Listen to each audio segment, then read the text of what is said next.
ఈ రాష్ట్రంలో దేవుళ్ళున్నారా దయాలున్నారా అని మొదలుకొని పంచాయతీలు జరుగుతాయి.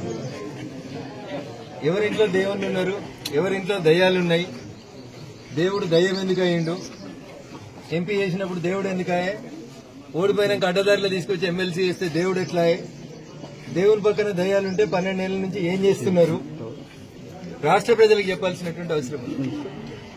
ప్రజలు చీమలు పెట్టిన పుట్టలోకి పాములు వచ్చినట్టు 1200 మంది అమరులై తెచ్చుకున్న తెలంగాణ రాష్ట్రంలో వచ్చిన రాష్ట్ర ఫలితాలని ఒక కుటుంబం మాత్రమే అందుకున్నదని రాష్ట్ర ప్రజలు భావించి 10 ఏళ్ల తర్వాత మీకు ఒక మంచి గుణపాఠం చెప్పి ఇంట్లో కూర్చోబెడితే మళ్ళీ ఇలా ఒకరి మీద ఒకరు కొట్లాడుకొని ఒకరి మీద ఒకరు తిట్టినట్టు చేసి నేను కొట్టినట్టు చేస్తాను నువ్వు ఏడ్చినట్టు చేయని టీఆర్ఎస్ వాళ్ళు ఇతర పార్టీలకు పోయేందుకు టీఆర్ఎస్ పార్టీ ఖాళీ అయ్యేటువంటి ప్రయత్నాలు జరుగుతున్న తరుణంలో నాతోటి కొట్లాడితే నా బిడ్డ దగ్గర కోనరి, నా కొడుకుతోటి కొట్లాడితే నా అల్లుని దగ్గర కోనరని వాళ్లే అన్ని గ్రూపుల్ని పెట్టుకొని చేస్తున్నట్టు ఇది ఒక నాటకంలా కనబడుతుంది తప్ప ఇంకొకటి ఏం లేదు.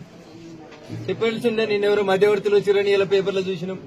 తండ్రికి బిడ్డకు మధ్యలో మధ్యవర్తులు ఎందుకు? నేరుగా మాట్లాడుకోవడానికి లైన్ ఫోన్ ఉంది, ఫామ్ హౌస్ ఉంది, బిడ్డ వస్తా అంటే నాయన రానిస్తాడు కూడా. ఇవన్నీ కూడా ఈ రాష్ట్రంలో ఉన్నటువంటి సమస్యల్ని పక్కదారి పట్టించి వ్యక్తిగతమైనటువంటి ఎజెండాతోటి వాళ్ళ కుటుంబంలో ఏదో జరుగుతుంది వాళ్లే లీడర్లు కావాలనుకోని తండ్రి కొడుకు అల్లుడు వీళ్ళెవరికి నచ్చకపోతే మళ్ళా కూతురు దగ్గరకు పోయేందుకు ఇంకో కొత్త కుంపటి పెట్టాలన్నట్టు కనబడుతుంది. నాకు అవగాహన ఉన్న కాడికి నాకు అర్థమవుతున్న కాడికి చెల్లె కవిత ఆల్రెడీ మెంటల్ గా ఫిక్స్ అయినట్టున్నది. టీఆర్ఎస్ పార్టీలోకి వెళ్లి బయటకు పోదామని, సొంత ఎజెండా పెట్టుకుందామని, అక్క షర్మిలక్క చేసినట్టు పాదయాత్ర చేద్దామని, ఓ కొత్త పార్టీ పెట్టుకుందామని ఆమె డిసైడ్ అయినట్టు కనబడుతుంది. తేదీ ముహూర్తం కూడా నాకు అర్థమైన కాడికి బహుశా జూన్ 2వ తారీఖున కవితమ్మ కొత్త పార్టీ పెట్టొచ్చు. అంతకుమించి కొత్త కనబడేది ఏముంది? ఆడ కొట్లాట ఏముంది? తండ్రి కూతుర్లు అన్న చెల్లెళ్లు పక్క రాష్ట్రంలో ఏమైందో చూసినాం.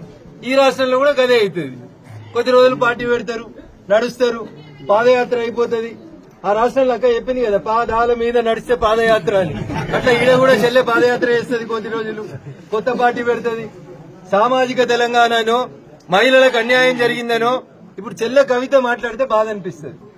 5 ఏళ్లు మీరు నిజామాబాద్ ఎంపీ ఉన్నప్పుడు మీ నాన్నగారి కేబినెట్ లో ఒక్క మహిళా మంత్రి కూడా లేకపోతే, నానా మహిళల్ని మంత్రులుగా తీసుకోకపోతే నాకు ఈ ఎంపీ పదవి వద్దు నాయనా అని ఎన్నడూ చెప్పలేదు చెల్లి చెప్పినట్టు నేను ఎక్కడ చూడలేదు. బీసీలకు అవమానం జరిగింది, సామాజిక తెలంగాణ లేదని ఈరోజు కవిత గారు మాట్లాడుతున్నారు.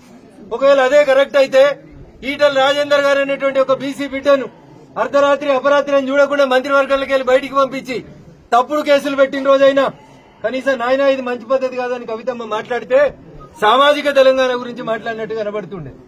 అధికారంలో ఉన్న 10 ఏళ్లు పూలే విగ్రహం పెట్టడం చేతగాని టీఆర్ఎస్ బీఆర్ఎస్ నాయకులు నిజామాబాద్ ఎంపీ గారు ఇలా పూలే విగ్రహం కావాలని చెప్పి సంతకాల సేకరణ చేస్తుంది, అన్ని పార్టీని కలుస్తుంది.